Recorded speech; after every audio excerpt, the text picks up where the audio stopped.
At eto na naman nga si Bebs, naggaganda-gandahan na naman dahil naimbitahan siya sa birthday ng asawa ni Attorney Grace Fisher. Shout out, on the way na po ako, Attorney. Kung nakaraang Huwebes ay nag-reunion kami at eto na naman, hindi kami nagkakasawaan. Kami-kami na naman mga Bebs. At eto nga, nagsisimula na silang mag-party-party rito. At ayan, si Attorney Grace Fisher may pa-ballroom dancing pa. 1 o'clock ang usapan pero halos kakaunti pa lang ang nagsipunta mga Bebs. Ako din late. At eto ang aming mga pagkain. At nandito rin ang mga relatives ni Attorney.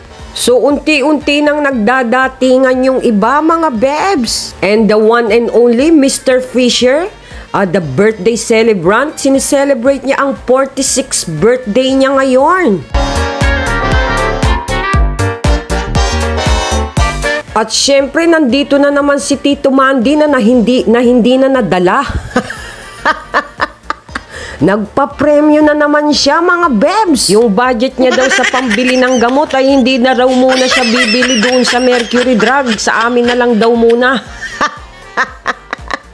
Dahil ang sabi niya, laughter is the best medicine daw. So kami yung mga clown niya.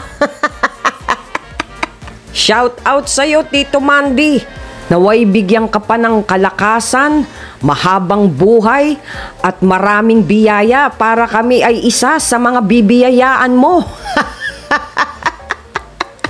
At tuloy-tuloy nga ang sayawan mga Bebs, halabira. Hanggang gabi na yan, walang patid mga Bebs hanggang maubos ang lakas.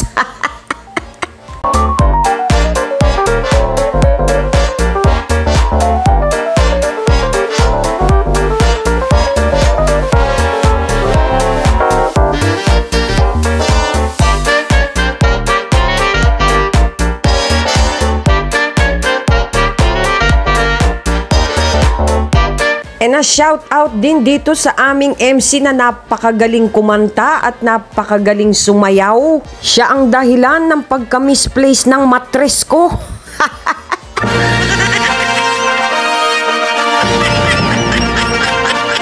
At habang nagyoyosi break nga ako, ay namataan ko itong asong ito. Kawawa, ang dungis-dungis, mukhang nawawala.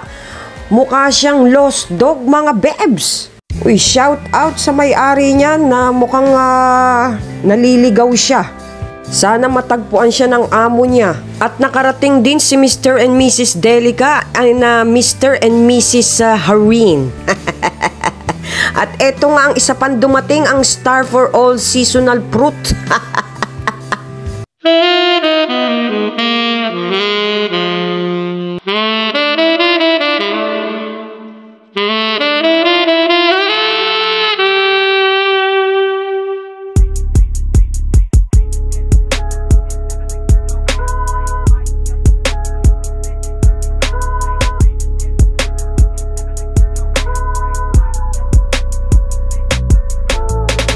So ayan na yung aking beshi at nakarating na rin sa wakas. Nilipad niya na raw ang Skyway at ang Calax. Sabi ko magsaulian na kami ng kandila kung hindi siya makakapunta. Ang OA mo naman Bebs. So ayan na, maggagabi na mga Bebs at ito na yung aming mga lightnings.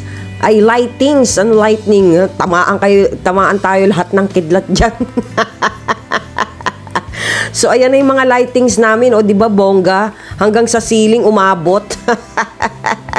So masayang-masaya ang aming party mga Bebs. Hindi man kami kadamihan, ay masayang-masaya pa rin. So tuloy-tuloy lang yan hanggang kami ay mapagod mga Bebs. Pero mukhang mga hyper na hyper pa ang mga seniors natin. Pero magandang mga therapy sa kanila yan mga Bebs. Hindi lang banat ang mga mukha, banat pati mga ugat. At may huli nga kaming bisitang dumating.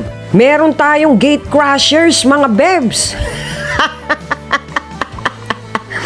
Nakikiparty rin itong pusa na ito. Standby ka lang dyan, Muning, at marami kang pagkain. Huwag ka lang mawawala. So yun lang mga Bebs, at piliing maging masaya para hindi magmukhang tanga. Mas piliing umiti kaysa mangiwi. At higit sa lahat, piliing makiisa kesa sa mag-isa ka na lang.